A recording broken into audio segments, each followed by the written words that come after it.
You are live, Aaron. You are listening to the Age of Transitions. I'm your host, Aaron Franz, coming at you live this Friday night, April 24th, 2026.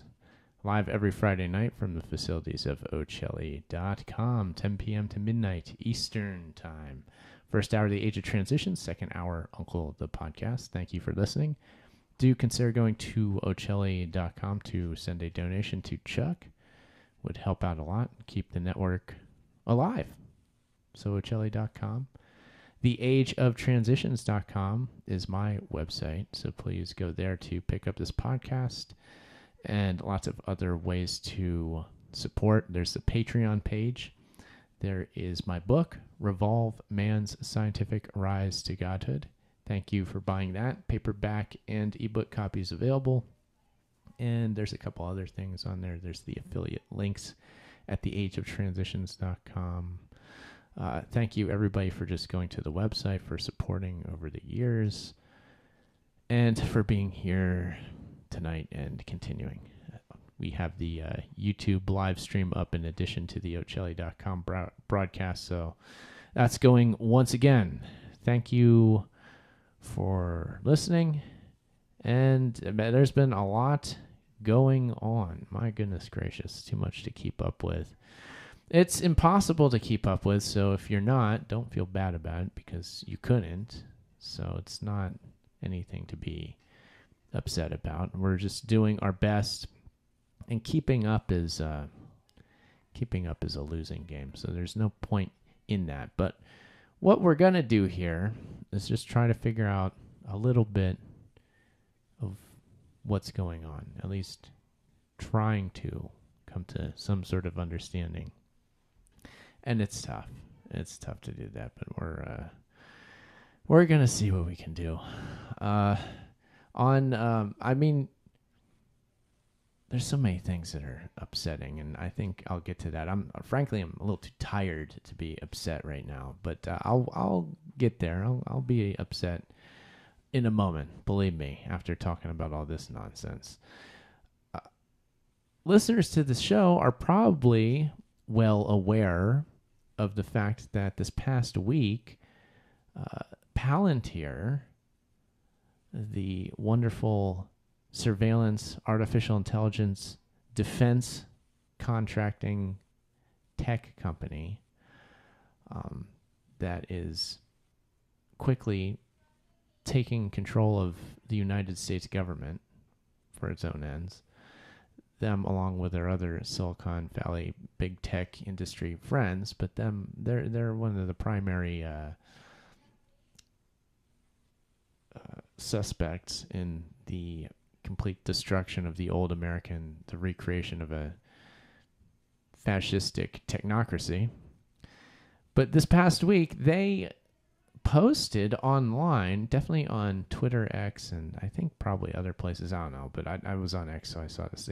They posted a nice summation of what is titled the Technological Republic, which I suppose, and I didn't know this before this week, I guess it was a book by Karp, Alex Karp, the CEO of Palantir, who, by the way, was the highest paid CEO in the country, I believe in the world, but in the U.S. last year, so over $1 billion he made on his salary in a year, if I remember correctly, which is insane. That goes to tell you something about this company. Profitable, right? But anyway, he wrote a book called The Technological Republic.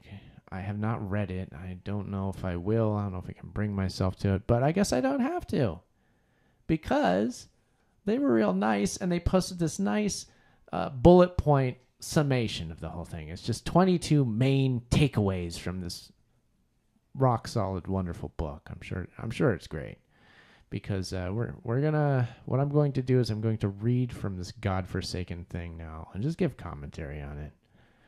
So, my apologies for putting everybody through this, but here we go. We're going to see what we can make of the Technological Republic.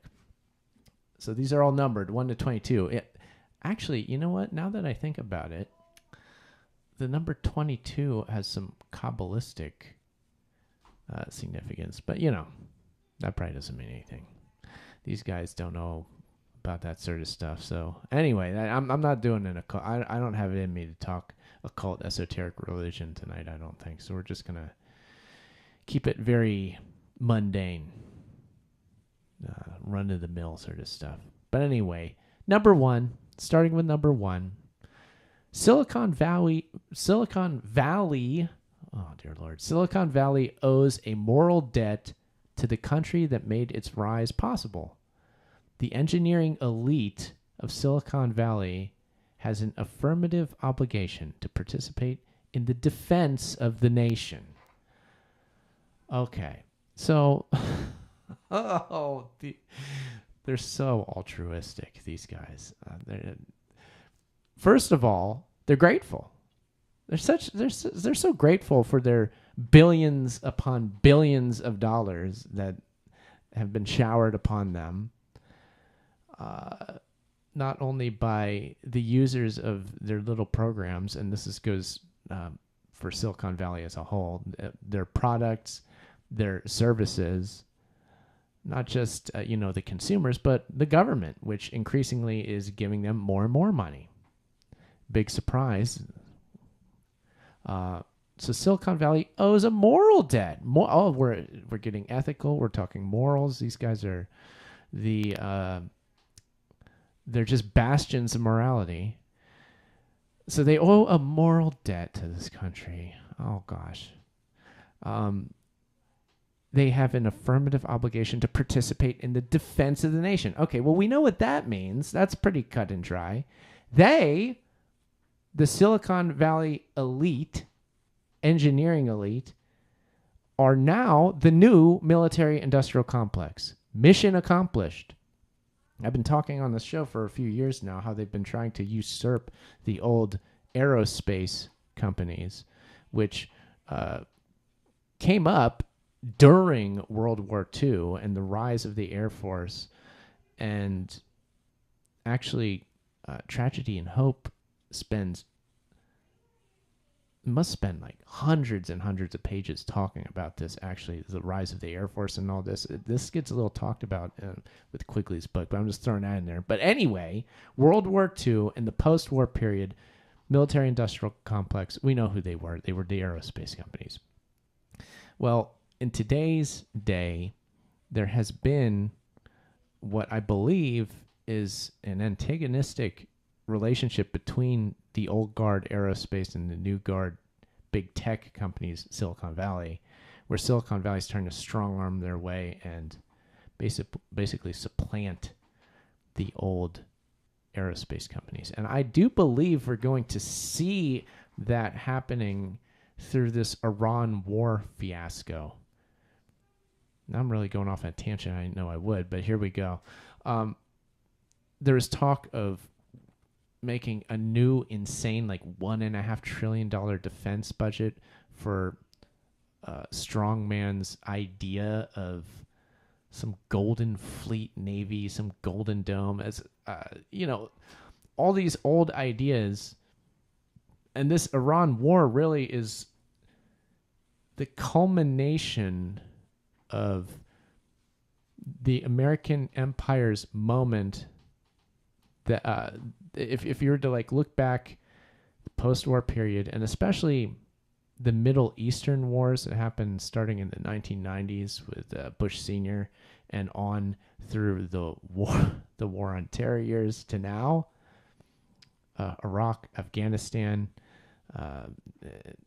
we know the story, and the war on terror, all of that, leading up finally to Iran now. It's all using the same old aerospace tech that America has come to see as the symbol of our technological and military supremacy over the world, and a symbol of our empire, which we never want to admit is an empire. But don't worry, it's falling, so it won't be one anymore. And this war will show that, because new forms of warfare are here already. And don't worry, the new the new military industrial complex is going to be there when we need them to defend us in the ways that we need to be defended now. And we won't be wasting hundreds of millions of dollars on one jet.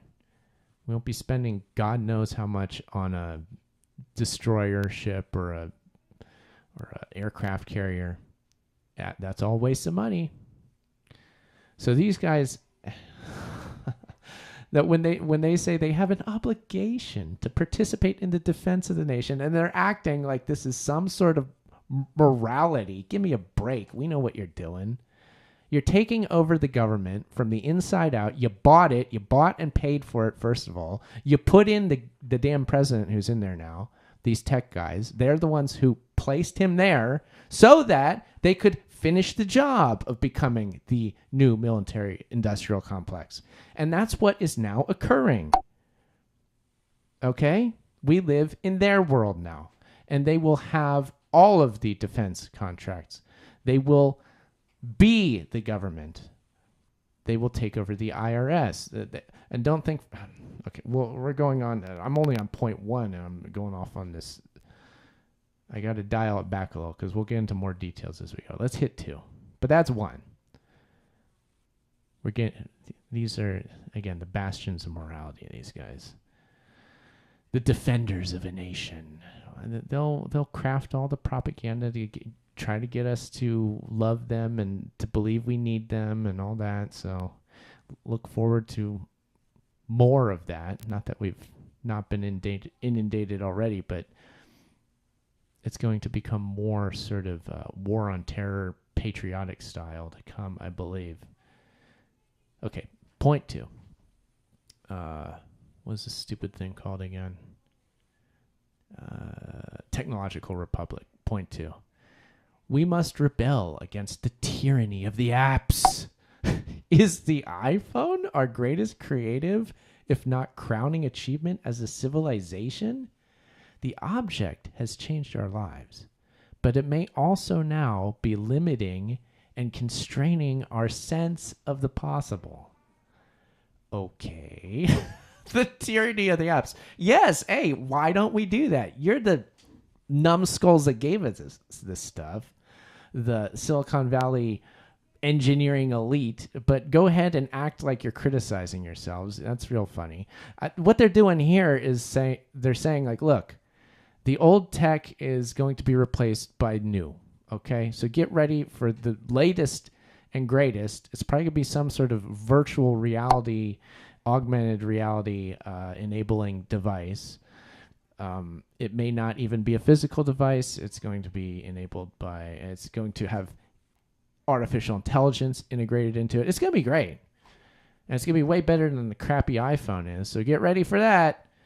So it's almost like a preview of their upcoming little toys they're going to throw at us, which will be the byproducts of their military contracts and all of the research that they're doing as part of that.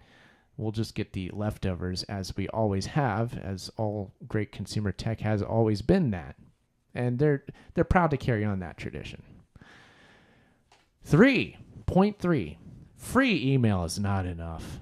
The decadence of a culture or civilization, and indeed its ruling class, will be forgiven only if that culture is capable of delivering economic growth and security for the public. Okay, now we're going after those evil elites that are keeping us down. Oh, thank God these guys are here to do this. It's funny that the very ruling class that's now in charge is going to depose themselves, right? Because that's what they should be saying here, but they're not. What they're doing is they're just piggybacking and steamrolling on their propaganda train that they have been using for a long time now. You might be familiar with it, viewers. It's pretty much anything you've ever heard in alt media and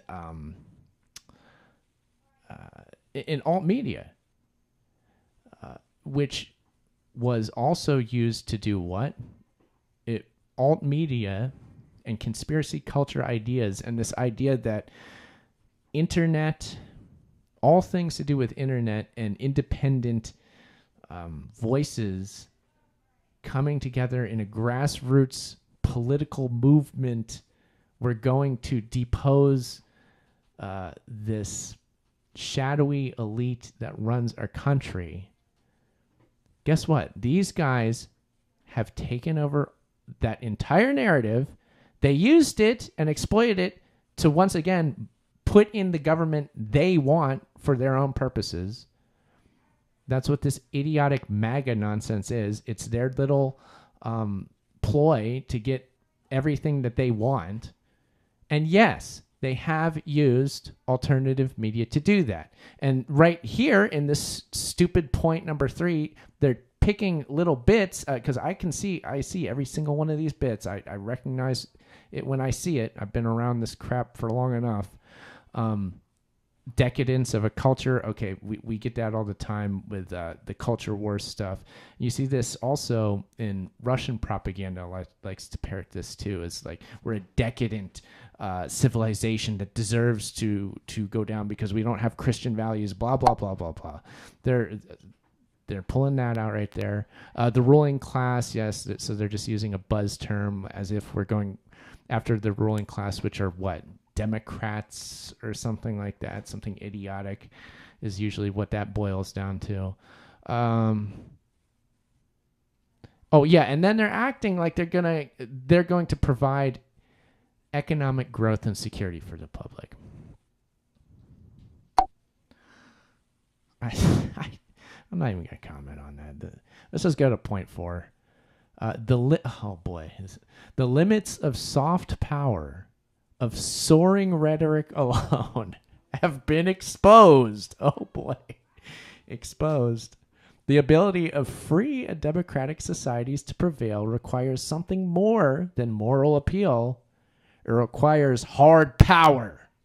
And hard power in this century will be built on software. All right, well, that's Pete Hegseth is right on that project, so don't even worry. He's Mr. Tough Guy, Mr. Praying to the God of Violence is all over that. And so here they're complaining about the soft power of the old neoliberal order, of which there was, and this is an interesting topic, that of soft power, and I don't want to spend too long on this, but the soft power of the United States in being a global cultural force that everybody in the world recognizes the United States, and we have an influence because part of that is we have a cool factor because people used to like our country. People would used to be like, boy, I wish I could live in America. Or they would look up to us like, oh yeah, the people in America, they made jazz music. They make rock music. They wear jeans. They do this. Just all that banal stuff from culture. But more than that, politically too, we used to be admired. We're not. We haven't been for a long time. So that is waning because we are hated now, as we should be. And I would throw it back to these scumbags writing this crap, but, what good is that going to do? But once again, instead of just using soft power as if that, they're saying that's not enough anyway, even if we had that anymore, which it's fading.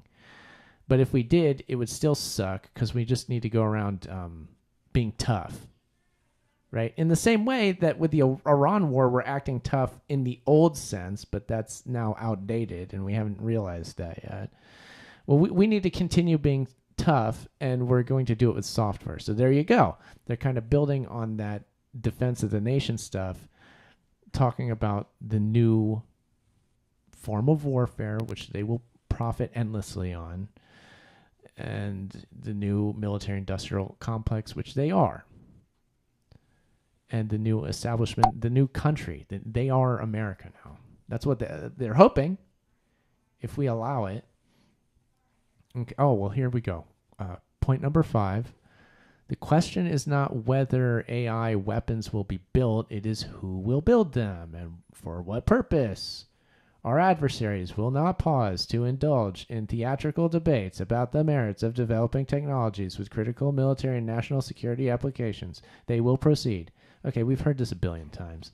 Eric Schmidt, this was his whole pitch for when he was put on like 10 different government AI councils at the same time, right? Remember when he was doing the rounds there? This was his whole thing. Like, well, we got to make these new AI and emerging technology weapons because China, that they're going to do it, and they'll do it and they'll rule the world if we let them. So we better hurry up and do it first. So this is just that again. It's nothing fancy about number 5. It's kind of lacking in creativity, but that's been the theme so far. Point 6, national service should be a universal duty. We should, as a society, seriously consider moving away from an all-volunteer force and only fight the next war if everyone shares in the risk and the cost. Well, that one's not hard to decipher. They want to bring back the draft. Okay, cool. You want to start a war so that you can use your new fancy AI, killer robots, your cyber warfare techniques, all this stuff that's going to keep us safe from China or from whoever, from Iran or whatever rogue terrorist pops up out of the woodwork. You're going to keep us safe, but there will be a war that needs to be fought, and let's bring back the draft to get people to fight, because who the hell would want to fight in this crazy thing, right? Nobody should. It's their war. They want to conscript us to fight their war. It's hard to even... commentary falls flat on this. There's no real... You could scream at the top of your lungs. I could hold my middle finger up here for just a whole hour and just have that be the show, and it would be apropos. But that would be not doing justice to what this is. This is people who have taken over our country, and they think they can do anything, and they'll pull off all sorts of dirty tricks, and they will continue to make billions upon billions of dollars doing it.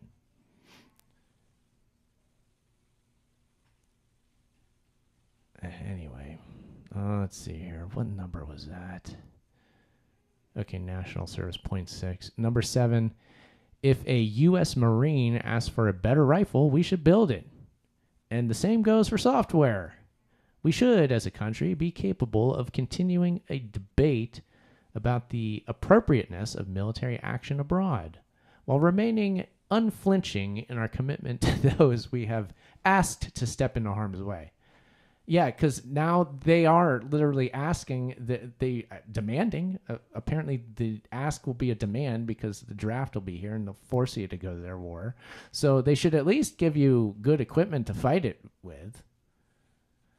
And it's just more of the same thing. It's like, here, we're here to build your weapons for you. That's like every single one of these points has that same theme built into it. You seeing that yet? Did everybody else notice this, right? About this stupid thing? Point 8. Public servants need not be our priests. Any business that compensated its employees in the way that the federal government compensates public servants would struggle to survive. Oh, the masters of libertarian ideals, the Silicon Valley engineering elite that are now running our country. Thank God. Finally, we have smart technocrats in there that are the masters of the wonderful capitalist system. That they're just the embodiment of the wonders of capitalism and libertarian values. And So what if they're monopoly capitalists? That's their form of capitalism. They want a monopoly on everything, where even the idea of a government is just rolled in to their gigantic military defense corporation. It's all the same thing. So what's the difference? Government, corporation, and they'll play their little stupid semantics game where they're pretending to be political. We're libertarians. So that this is just paying lip service to anybody who is idiotic enough to believe any of that garbage. There you go. Public servants aren't our priest anymore. That goddamn government. So there's that. Does that make you feel better? Point 9. Gonna lose. I'm doing everything I can not to just lose it, but we'll get through this. I need to get a drink of water, just real quick. Okay. Point 9. We should show far more grace towards those who have subjected themselves to public life. Oh, now we feel bad for the public servants. Now we're playing good cop, bad cop. But anyway, let me start over. Let me read this whole thing and see what we can make of this schizophrenic nonsense. We should show far more grace towards those who have subjected themselves to public life. Oh, okay, I see what's going on. The eradication of any space for forgiveness, a jettisoning of any tolerance for the complexities and contradictions of the human psyche, may leave us with a cast of characters at the helm we will grow to regret. So it's kind of foggy. I guess I got to read the whole book to really understand this one. It sounded like they're kind of dovetailing with that last point and talking about public servants, government officials. But if you're talking about somebody in public life, it doesn't necessarily mean that. It just means somebody who lives a public life, an online influencer perhaps. You know, this gets into the world that they've built for us with their social media platforms. Everybody kind of lives a public life now. So are they referring to that? Anybody that we should have more grace towards the trad wives who it's so easy to criticize, and the manosphere influencers? I mean, it's very easy to deride them, but we should have a little grace a little understanding, and put ourselves in their shoes. What, you don't want to be an influencer? Sit around at home making apple pie videos and pretending that it's going to make the country a better place, all the while Palantir embeds itself into every office in Washington, D.C. I don't know. Let's not even try to understand this one. I think we're going to be better off that way. Number 10. The psychologization. I don't think... Is that a word? It might be. It's underlining it in my little app thing here as though it's not a word, but let's read it as though it is one. The psychologization of modern politics is leading us astray. Those who look to the political arena to nourish their soul and sense of self, who rely too heavily on their internal life, finding expression in people they may never meet, will be left disappointed. Okay, so don't trust politicians again is the same point we're making, but in a different way. We're talking in a more, we're getting psychological, and we're doing it at a sort of a macrocosmic scale. That get Carl Jung here. We need him to do to help us out with this analysis, right? So yeah, I mean, they're right with that. We shouldn't put our identity onto politicians and politics. We shouldn't play identity politics. But, you know, it's funny, again, coming from this sect who have exploited to the fullest this very method of politics to get their way. So, you know, hypocrisy? Yes. Does everybody realize how it's hypocritical? No, because once again, it's not just a regular, just a known fact of what these guys have done propaganda-wise to get to the point where we are and how effective it's been, which is the sad thing about it. Okay, so point 11. Our society has grown too eager to hasten and is often gleeful at the demise of its enemies. The vanquishing of an opponent is a moment to pause, not rejoice. Well, all right, Karp, why don't you take your own advice? Because I feel like every time you go out in public, you're talking about how we need to destroy our enemies and smite them down, and how even enemies of the company need to be just murdered. I mean, he said things to that effect, and now I'm getting downgraded by YouTube for saying such words. But who gives a damn? So yeah, again, hypocrisy. That's another one of the takeaways from this wonderful list of points. Let's see, number 12, right? 12. Well, we've gone past the halfway point, thank God. I don't know if I'm gonna make it through this whole thing actually, just for time alone, which is probably a good thing. But it's number 12. The atomic age is ending. One age of deterrence, the atomic age, is ending, and a new era of deterrence built on AI is set to begin. Great! Again, same thing, Eric Schmidt. The AI, the new great powers competition. The same narrative we've been hearing for years. It all centers around artificial intelligence and emerging technologies. We have to do it first. This will be the milieu, the new Cold War era, whether it's cold, whether it's hot. One way or another, these guys are going to keep stoking the flames of fear and claiming national defense. There will probably be a false flag or two thrown in the mix to get us to dump more money into government contracts, which we'll change the name of that. There's not going to be a government anymore. That's not libertarian enough. We're just going to be the corporation of the United States of America. Okay? And that's good, because it's just going to be one giant monopoly. And it's not going to be a government. It's going to be completely different, okay? In name only, but so the new age of deterrence.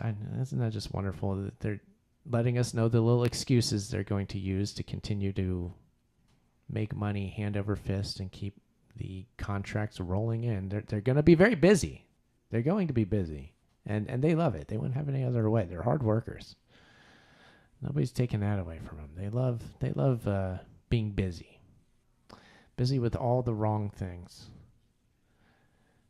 13. No other country in the history of the world has advanced progressive values more than this one. The United States is far from perfect, but it is easy to forget how much more opportunity exists in this country for those who are not hereditary elites than in any other nation on the planet. The sad thing is that probably still is true for the most part. I mean, there's other places where there's opportunities, but that's how bad the world is, when America is still probably one of the best places for that. So, just when you thought all hope was lost, the world is worse than you thought it was, okay? So just remember that. So at least we're not somewhere else. At least we're not in Myanmar, okay? 14. American power has made possible an extraordinarily long peace. Too many have forgotten, or perhaps take for granted, that nearly a century or of some version of peace has prevailed in the world without a great power military conflict.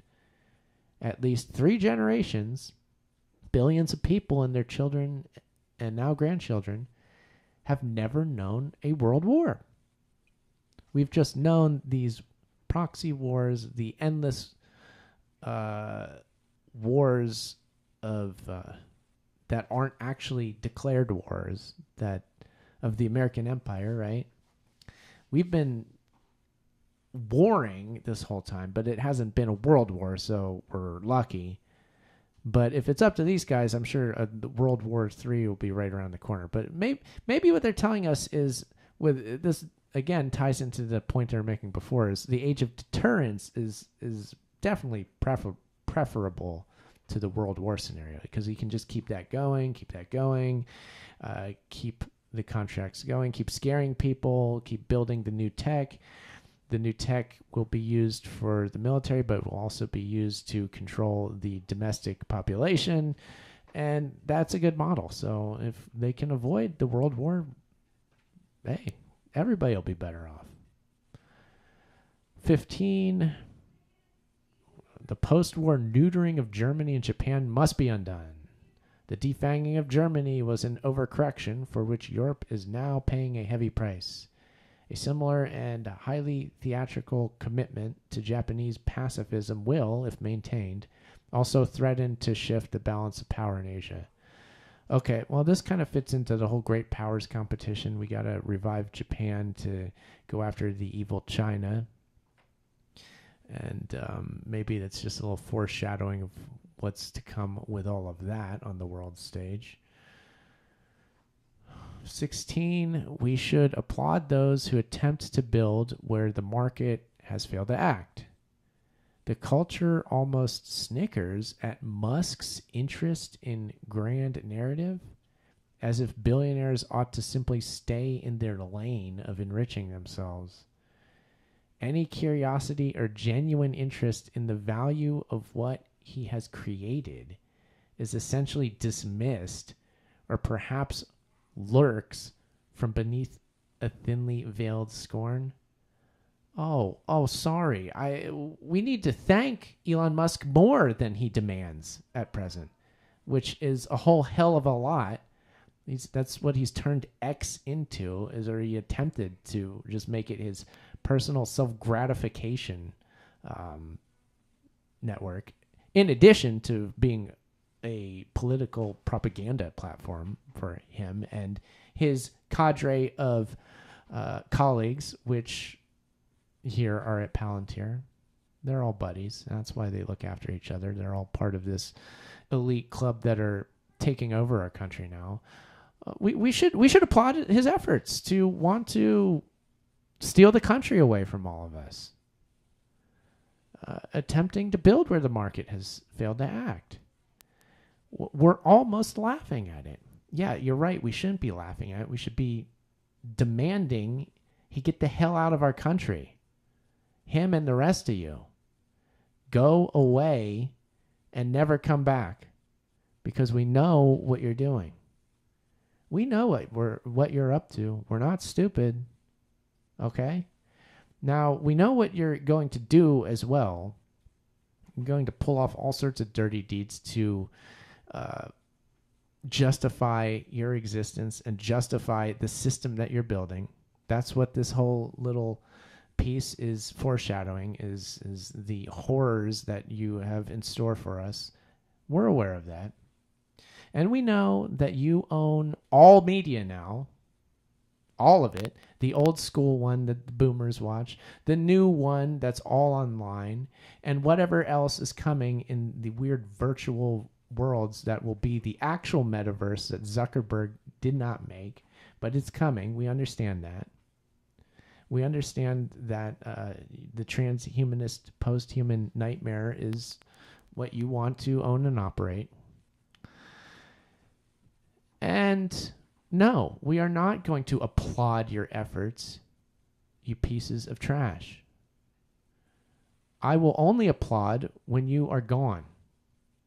And frankly, I don't know how that's going to happen. And I don't know that it will. You might just walk away with the whole thing. Enjoy it. Enjoy this dump that you've made. Keep building data centers. Keep trashing everything. You're just trying to hold out and wait till nobody is born anymore, and you're the only ones left keeping yourselves alive with life extension technologies. You're gonna bring Don Laughlin back from Alcor his cryogenic tank in Arizona. Are you gonna be nice and bring him back to hang out with you guys, or is he's too Old West for you? Old West gamut. What's he gonna do hanging out with you guys? Don't even bring him back. You guys are the ones. You live forever, okay? And you know, try not to fight amongst yourselves. I don't know what your dealings with one another are like, and frankly, I don't want to know. But I hope it's amicable, your relationships with one another, because you're the only ones that are going to be left under your scheme. And enjoy it. Okay? Enjoy the world, if there is one left, after what you do. Okay? Have a lot of fun. Let's see. Again, I'm losing my place trying to keep up with this garbage. This is enraging. This short list of 22 absurd paragraphs. 17. Am I on 17? Yes, I'm on 17. Oh, Silicon Valley. Silicon Valley must play a role in addressing violent crime.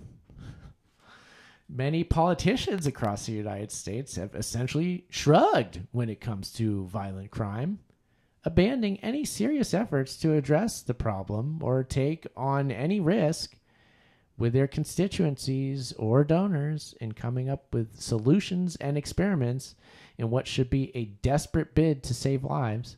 Oh, good. You're going to be the ones bringing law and order to the streets, to the decadent and evil blue cities. That we know all about those blue cities and how they're just overridden by crime. There's crime everywhere. Lawlessness, no morality. No decency, just homeless people killing, homeless people of color, of course, killing poor defenseless white women. Every 5 minutes this is happening. We know this because your wonderful social media feeds have made us all aware of the horrible problems that I'm outlining here. Thank you for bringing awareness to this very important issue of crime. Absolutely everywhere. It's all around us.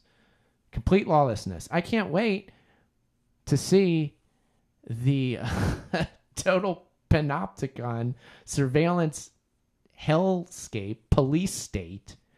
Can't wait to see you not only create military hardware for the military to use abroad, but I can't wait for you to use that same technology and sell it to law enforcement and build a domestic police state to keep us all safe.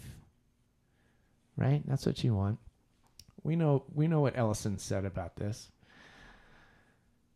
I feel safer already. So safe. And once again, getting back to the propaganda aspect that you fools have been running on us the whole time with the MAGA BS, that was a big, that was always one of the huge talking points of the campaigning, the political campaign oh God, man, I'm so tired. Law and order. Law and order was one of the buzz terms for the campaigning of this nightmare government that you've installed. So thank you. I can't wait to see how you shift gears after you dump the old man that you are now. I love how you're getting all of your right-wing social media producing numbskulls out there to be in unison to go against the guy that was God's gift to America, who's going to save all of us in 2016 and in this past election, save us from the evil demonic Democrats that are Satan worshipers. I love how you're having your little media toadies tell us that the old man sucks now, and we're supposed to just believe them when they just on a dime turn and act as though they care, that they really care about anything, first of all. Once again, we're not stupid. You think we're stupid, but we're not.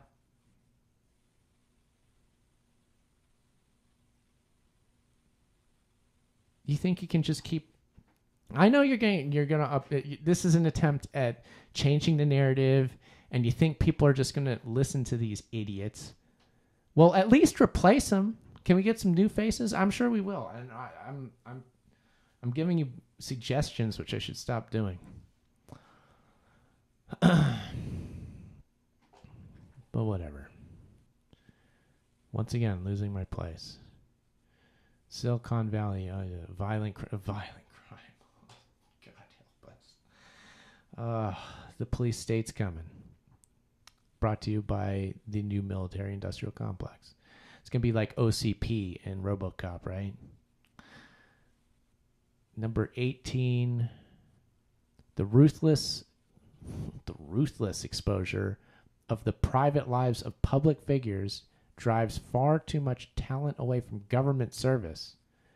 The public arena and the shallow and petty assaults against those who dare to do something other than enrich themselves has become so unforgiving that the Republic is left with a significant roster of ineffectual, empty vessels whose ambition one would forgive if there were any genuine belief structure lurking within.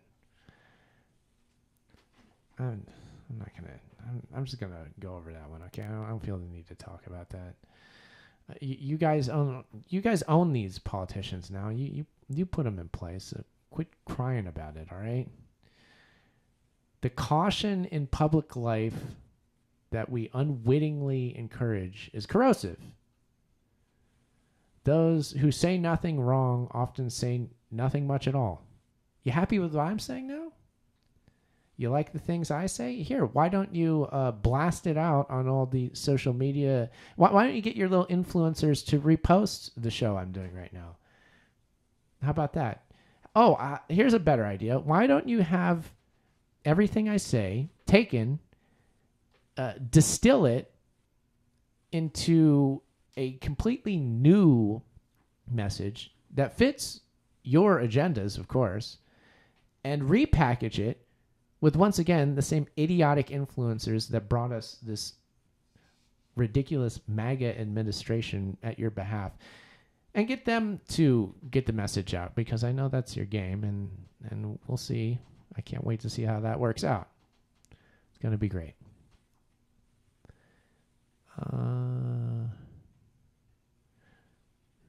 20, the pervasive intolerance of religious belief in certain circles must be resisted. The elite's intolerance of religious belief is perhaps one of the most telling signs that its political project constitutes a less open intellectual movement than many within it would claim. Okay, I'll just break that down as keep pretending to be Christian. Keep pretending to be Christian. Keep playing the Alexander Dugin playbook with your propaganda. 21, some cultures have produced vital advances.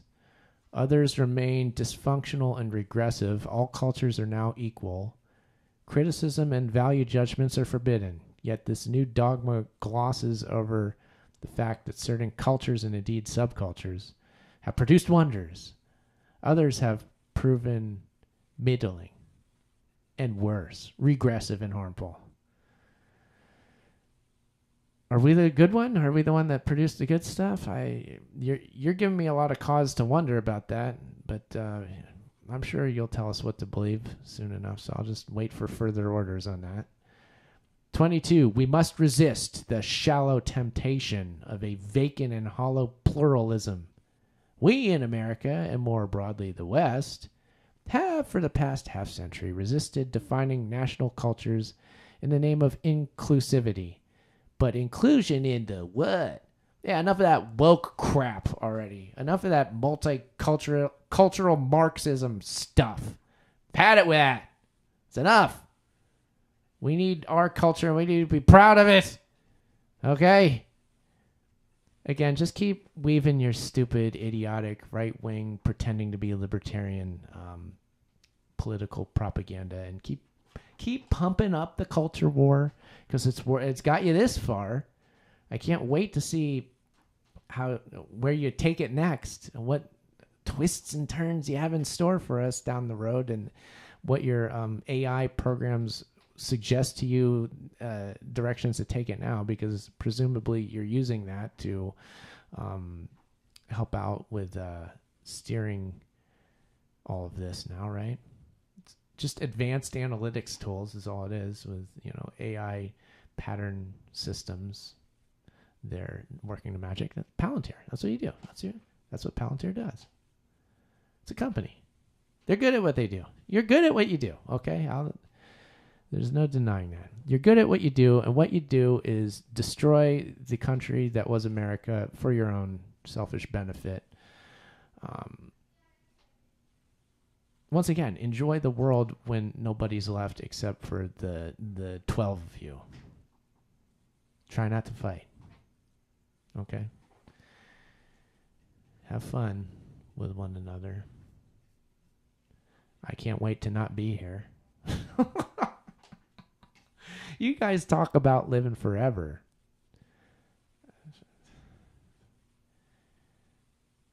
Talking about living forever. They mean it too. That's what they want. They think they can do it. They're going to try. First, they just had to make everything horrible for the rest of us on our way out, presumably. Thank you. Oh, yeah, that's right. That point about Elon Musk, we don't thank him enough. Oh, here, I'm rectifying the situation. Thank you, sir, for all you've done for us.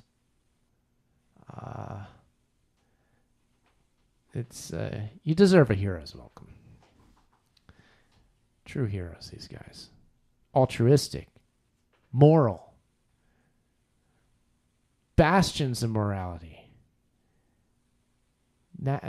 They're going to give our nation identity. They're going to dump the woke crap. They're going to let religion, they're going to prop up religion somehow, which remains nebulous what they're going to do. But for now, they're really Christian. They're the biggest Christians you ever seen. They're definitely not atheists. They're definitely not nihilists. They're definitely not transhumanists. They're none of those things, okay? None of that scary stuff that their media system has propagandized you to, all the things that they have told you to be afraid of. They're not those things. All those things are the Democrats, okay? Just remember that. Make sure you don't vote for them in the coming election. We need to get to a point where there are no elections anymore, and Palantir just predictively picks the next best technician to put into place in any position of power, because it will know all the best candidates, and their system is going to know who's going to best be able to do what job. So why would we leave voting up to the moronic public? We've seen what happens when we allow that. And the ironic thing is they might actually get to a point where they'll be like, remember when the public voted for Trump? God, they were stupid. We got to prevent that. I could see these guys doing that. I could see that. That's exactly what they would do. I'm not trying to make a prediction, but damn, that would be... And they would laugh their butts off. You think you're so clever. You think you're so smart. And you can pull it. You know that you could pull it off. That's the sad thing. I agree with the fact that it could be done. And when you look at things a certain way, it looks like you're trying to do this sort of thing. But just realize that a couple people see what you're doing. For what that's worth, probably nothing.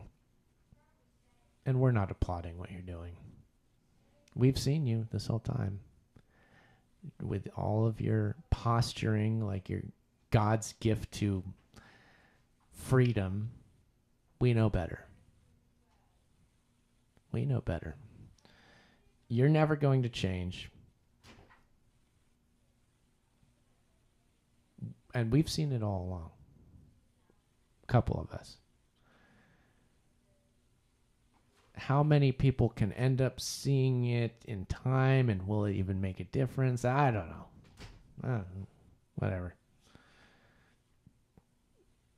Probably doesn't make a difference. Something's going to happen. These guys are going to put their best foot forward and trying to get everything that they want. So that's the one thing that we know will happen. They want to bring back the draft. And it's for a war that they will profit from and control and push society forward with their agenda.